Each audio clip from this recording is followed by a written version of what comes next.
Hey friends, and well, let me be honest, probably before this video is over, some of you will consider me as an enemy.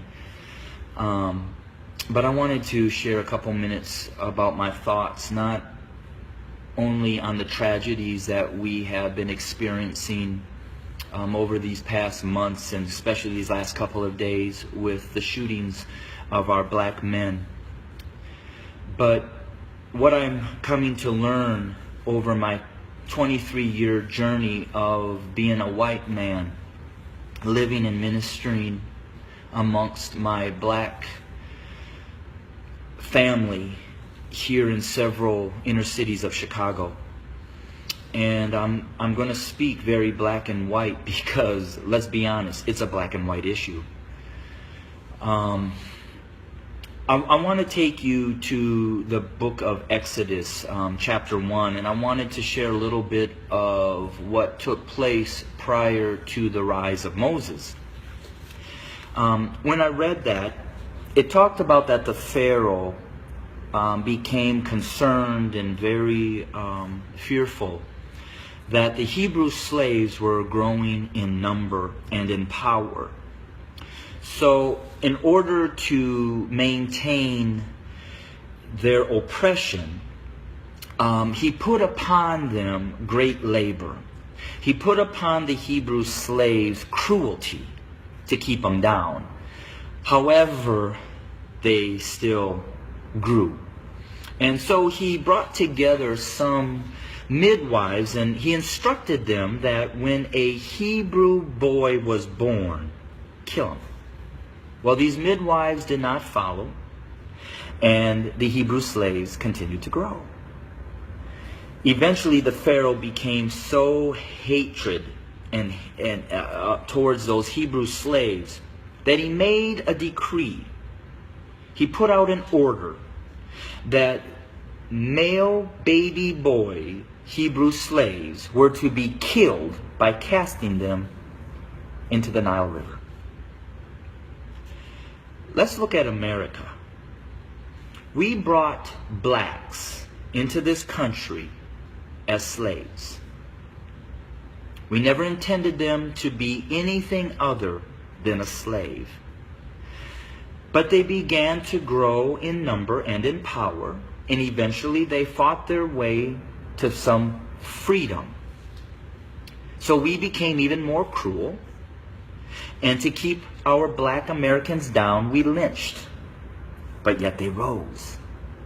So then we used the welfare system, the criminal justice system, to keep them down, to contain them, to destroy them. But yet they rose, and they're rising. Then we built prisons and jails to hold them. Yet they rose. And so now we are doing exactly what the Pharaoh did at the end, sending out a decree: kill them. So until we admit that when we wrote this Constitution that all men are created equal, that we never intended to include our black brothers and sisters, our nation may end up facing exactly what the Egyptians faced when they refused to let God's people go. So I'm going to say this to my white fellow Americans, that the bloodshed that is on its way is not on the hands of our fellow black Americans, but is on our hands.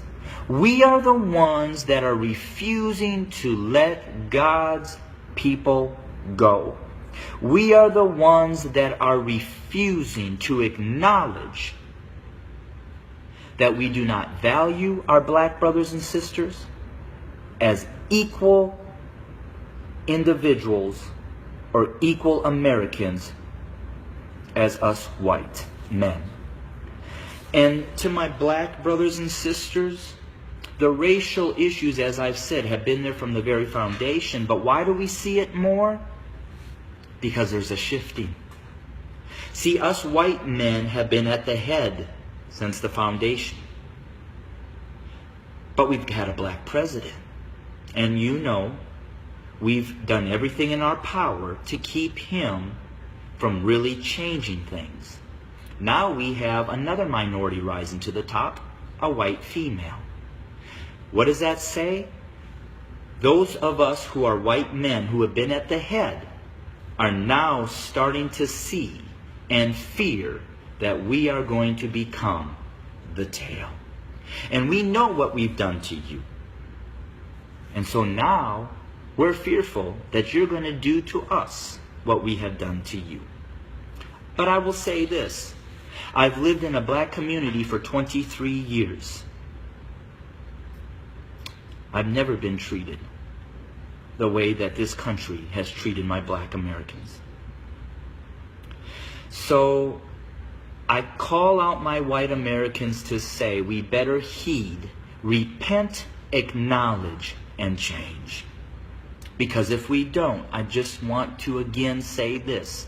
The bloodshed that we will experience is on our hands, not the hands of our fellow black Americans. I welcome your comments. I welcome your feedback. Hit me up on Facebook or go to my webpage at www.studio2911.org. Again, that's studio2911.org. I don't necessarily know the answer, except for us white Americans need to repent, acknowledge the lies that we have taught, acknowledge our value system of equality. It is not here, and it does not include our black brothers and sisters. And we need to change, and we need to change now.